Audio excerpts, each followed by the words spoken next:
राधे राधे। जय श्री कृष्णा। दोस्तों आइए सुनते हैं माघ मास की कथा। अध्याय 25। राक्षस बोला कि हे महामुनि, केरल देश के ब्राह्मण की किस प्रकार मुक्ति हुई थी, उसका सारा वृतांत मुझसे आप कृपा करके कहिए।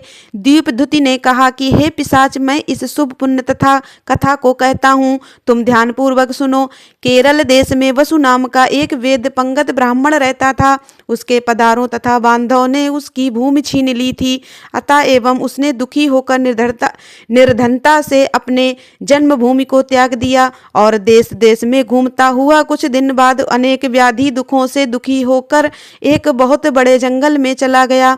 तीर्थ इत्यादि स्थानों में चलने से थका हुआ तथा भूख प्यास से पीड़ित होकर वह विंध्य पर्वत पर दुर्भिक्ष के कारण मृत्यु को प्राप्त हुआ। उसकी दाह क्रिया तथा अधर्म देह क्रिया भी न हुई। उससे वह उसी निर्जन वन में पवन की कंदरा में प्रेत होकर शीर काल तक वास करता रहा।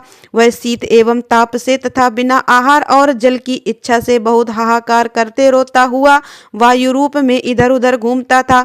उसको कहीं शरण तथा सुख न मिला और अपने किए कर्म के फल को भोगता रहा। जो लोग हवन भगवान का पूजन, आत्मविद्या का अभ्यास नहीं करते तथा प्रसिद्ध तीर्थों में विमुख रहते हैं, जो दुखी लोग वस्त्र, तांबूल, स्वर्ण, रत्न, फल तथा जल नहीं देते हैं, वे ही कर्महीन होते हैं। तथा कुटिल, चोर, ठग, पाखंडी तथा जो बाल, वृद्ध, आतुर और स्त्रियों पर निर्धनता करते हैं और उनका धन हरण करते हैं, वे अवश्य त्याग करने योग्य हैं। आग लगाने, विष देने, झूठी गवाही देने, ग्रामवासियों को यज्ञ न कराने, संतान, अपनी स्त्री, स्वामी, पिता, माता, बहन तथा शरणागत का त्याग करने, लोभी, नास्तिक, दूसरे के गुरु, देवता, वेद और धर्म की निंदा करने, बड़े तीर्थ में निकृष्ट दान लेने, गाय तथा भूमि को चुराने पर द्रोह तथा प्राणियों की हिंसा करने वाले, इन सभी को संसार में बारंबार जन्म लेने की कोटि कोटि में नाना प्रकार के दुखदायी फल मिलते हैं। पिशाच, राक्षस तथा तिरछी चाल चलने वाले वृक्ष योनि में जन्म लेते हैं। इनको इस लोक तथा परलोक में रंच मात्र भी सुख नहीं प्राप्त होता। अतः वह निषिद्ध कार्यों को छोड़कर धर्म, दान, तप, यज्ञ करना चाहिए तथा मंत्र, देवता और गुरु की सेवा, चारों वर्ण वाले को सर्वदा निरंतर करना चाहिए। इस प्रकार धर्म का उपदेश देकर उस ब्राह्मण ने फिर से कहा कि उस केरलीय ने उस पर्वत में अधिक समय व्यतीत करते हुए एक बार मार्ग में एक पथिक को, जो 2 घड़े में त्रिवेणी का जल आनंद पूर्वक लिए जनार्दन भगवान के पुनीत श्लोक गा रहा था, देखकर एकाएक उसका मार्ग रोक लिया। अब न रूप उसको दिखलाया और न उसने कहा कि तुम डरो मत। प्रेत ने कहा, हे उत्तम कपट, मैं तुम्हारी गगरी का पानी पीना चाहता हूँ। यदि तुम मुझे पानी न पिलाओगे तो तुम्हारे प्राण निश्चय ही जाएंगे। देवदूति बोले। प्रेत का ऐसा वचन सुनकर उस राहगीर ने आश्चर्य से कहा कि दुख से दुखी, दुर्बल, मुरझाए हुए, नंगे जीने के एक सुख रूप, डरावने, नील वर्ण, भयंकर, चंचल नेत्र वाले तुम कौन हो, जो पैरों से पृथ्वी का स्पर्श नहीं करते हो और तुम्हारी बाहें और उदर मांस रहित हैं। लोमस जी बोले। कारपेट के ऐसे वचन को सुनकर प्रेत ने कहा कि हे धर्म निष्ठ मेरे, ऐसा होने का कारण सुनो। मैं लोभी, मलिन, व्यभिचारी और क्रिया रहित था। सदा दूसरों के अन्न से उदर पूर्ति करता था और अकेला मिठाई खाता था। कभी दूसरे के दुख से दुखी नहीं हुआ और ना एक ग्रास का भी भिक्षा दिया, ना 4 ग्रास की पुष्कल और 4 पुष्कल का हंतक दिया। मैंने कभी वैष्णुदेव नहीं किया, ना बाहर बलि ही फेंका और ना प्यास को कभी जल पिलाया, ना कभी पितरों का श्राद्ध तर्पण किया, ना कभी देवताओं का पूजन किया, ना कभी ब्राह्मणों को छाता, जूता, जल, बर्तन और औषधि का दान किया, ना कभी अंधे, वृद्ध, अनाथ और दीनों को अन्न से संतुष्ट ही किया, ना कभी गौ को ग्रास दिया, ना कभी किसी रोगी को मुक्त किया, ना अग्नि में कोई हवन किया। मेरे समान तिल का दान न देने वाला संसार में दूसरा कोई न होगा। व्यतिपात, संक्रांति तथा सूर्य का इन चंद्र ग्रहण में तथा दूसरे सब पर्वों में, कार्तिक मास की मुख्य तिथियों में, पितृपक्ष तथा माघ आदि में, मनुवादी युगा तिथियों में ब्राह्मणों को कुछ दान नहीं किया। कार्तिक में मैंने तिल तेल सहित दीप दान भी नहीं किया। माघ मास में मैंने रूप, सौभाग्य तथा मोक्ष देने वाला स्नान भी नहीं किया।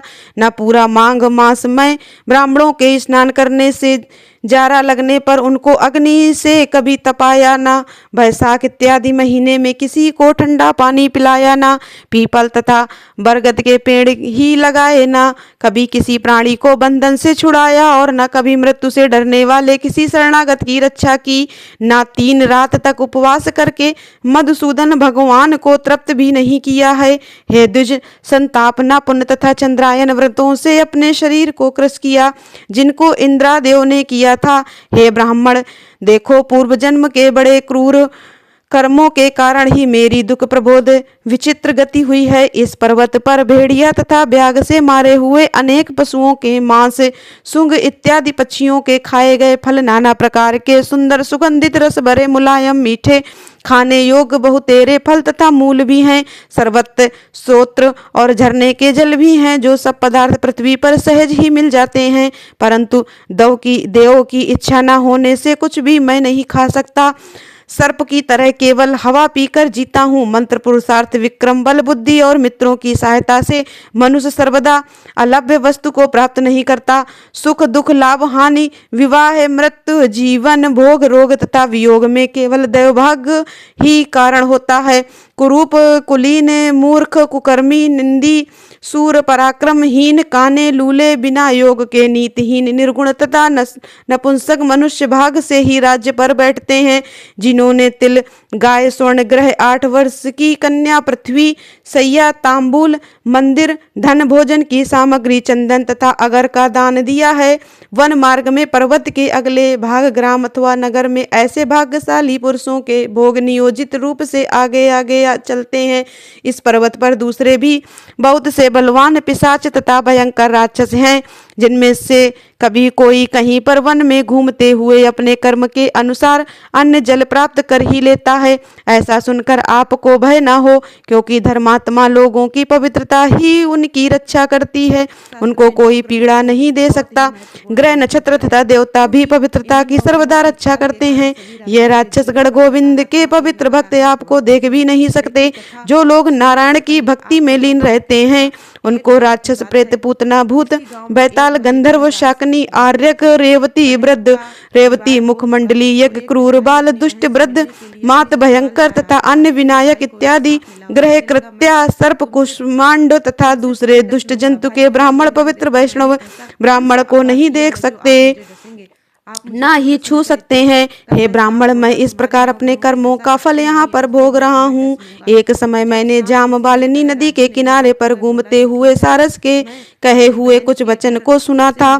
इस प्रकार से भी श्री पद्म पुराण के अंतर्गत माघ मास महात्म कथा 25वें अध्याय की कथा पूर्ण हुई। तो बोलिए प्रेम से विष्णु भगवान की जय, माता लक्ष्मी की जय, सभी देवी देवताओं की जय।